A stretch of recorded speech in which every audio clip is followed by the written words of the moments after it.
మీ పేరు? మీనా. ఏం చేస్తుంటారు? పొలం పనికి. ఎలా ఉందండి జగన్ గారి పరిపాలన? బానే ఉంది. చూసారా జగన్ గారిని? చూసారు. ఎట్లున్నాడు? బానే ఉన్నాడు.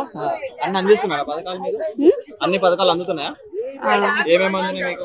మాకు అమ్మ ఒడి వచ్చింది. ఏం లేదు అమ్మాయికి, కానీ అమ్మ ఒడి వచ్చింది ఆధార్ కార్డు లేకుండా. ఇప్పుడు ఇది ఇచ్చారు. గ్రేటే కదండి. గ్రేటేగా మరి. పెన్షన్ కానీ ఎవరికన్నా?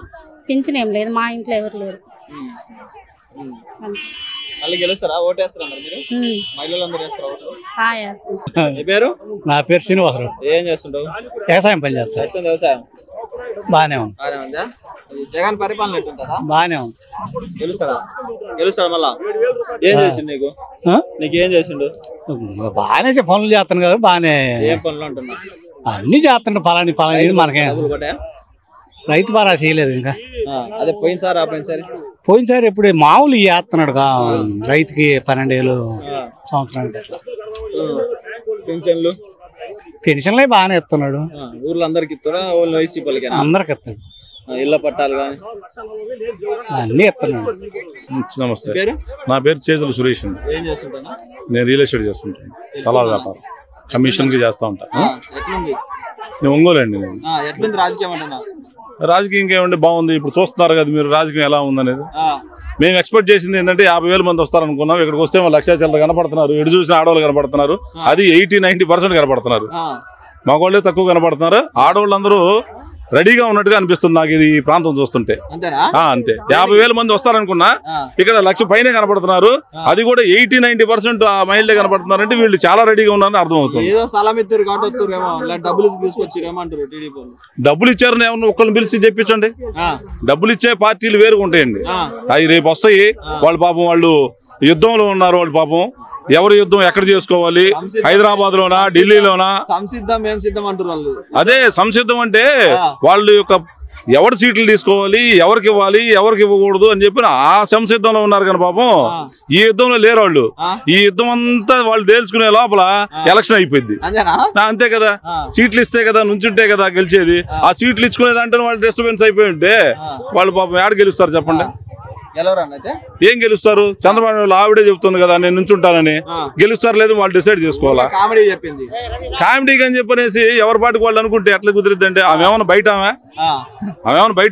బయట వాళ్ళు నాకు పోటోళ్ళు నీకు పోటోళ్ళు ఎవరన్నా మాట్లాడితే ఏదో కామెడీకి మాట్లాడింది అనుకోవచ్చు. కానీ సొంత వాళ్ళ భార్య చెప్తే అది కామెడీ ఎట్లయిద్దంటే 100కి 100 పాళ్ళు 175కి 170 వస్తున్నాయి. సపోర్ట్ చేయట్లేదు.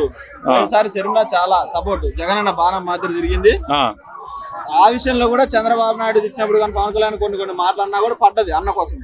ఇలాంటిది ఇప్పుడు అతను చెల్లె అంటే ఏంది మరి? మిగిలిన వాళ్ళందరూ సపోర్ట్ చేస్తారా మీరు అనుకుంటున్నారా? ఇదే షర్మిలమ్మ గతంలో ఏపీలో వాళ్ళని ఏముంది, తెలంగాణ వెళ్ళిన తర్వాత ఆంధ్ర ప్రజల గురించి అంటే ఆంధ్ర వాళ్ళ ప్రాజెక్టుల గురించి ఆంధ్ర వాళ్ళ గురించి ఏం మాట్లాడింది, అక్కడ ఏం మాట్లాడింది, ఇక్కడ ఇప్పుడు ఏం మాట్లాడుతుంది?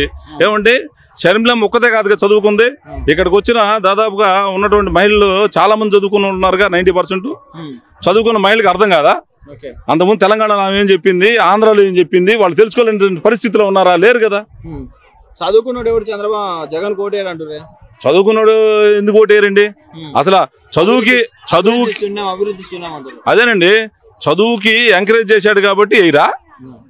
చదువుకి బుక్స్ ఇస్తే ఎయిరా, బ్యాగ్ ఇస్తే ఎయిరా, లేకపోతే షూస్ ఇచ్చినందుకు వేయలేదా? దేనికి ఎయిరు? దేనికి ఎయిరు చెప్పండి? అంతే కదా. 100కి 100 పాళ్ళు జగన్మోహన్ రెడ్డి రావడం ఖాయం. ఎన్ని సీట్లు వస్తాయి అనుకుంటున్నా? 175కి 175 ఖాయం. అంతే కదా. మరి కుప్పంలోనే వాళ్ళు డౌట్ పడుతున్నారంటే 170 మీరు మాట్లాడుతున్నారా? ఆయన ఊహల్లో ఉన్నారా అంటారు వాళ్ళు. మీరు కూడా ఊహల్లో ఉన్నారా? అది దానికి ఒకే ఒక ఉదాహరణ చెబుతానండి. మేము ఊహల్లో ఉన్నామేమో ఉన్నవాళ్ళం అని చెప్పి వాళ్ళు అనుకుంటున్నప్పుడు మేమేమో సీట్లు ఇచ్చుకుంటా వస్తున్నాము, ప్రకటించుకుంటా వస్తున్నాము list wise. Already Jaganmohan Reddy గారు లిస్టు చెప్తున్నారు, ప్రచారము చేస్తున్నారు. మరి వాళ్ళు ఇళ్లలో ఉన్నారు పాపం. తెలంగాణలో ఎక్కడున్నారో తెలియదు కానీ తెలంగాణలో ఉన్నారు. కాసేపు ఇక్కడ, కాసేపు ఢిల్లీలో ఉంటున్నారు. వాళ్ళకు ఒక క్లారిటీ లేదు. కుప్పంలో అసలు నుంచుంటారో లేదో క్లారిటీ లేదు. 175 వస్తాయని ఒకే ఒక ఉదాహరణ ఏంటంటే వాళ్ళు అక్కడ నుంచుంటారా నుంచోరా వాళ్ళు ఇప్పటికైనా క్లారిటీ చెబితే మాకు 175 వస్తాయా మేము చెప్తాం. ఫైనల్ గా ఫ్యాన్ తిరిగిద్ది, ఈ గ్లాస్ బార్లో ఉంటాయి.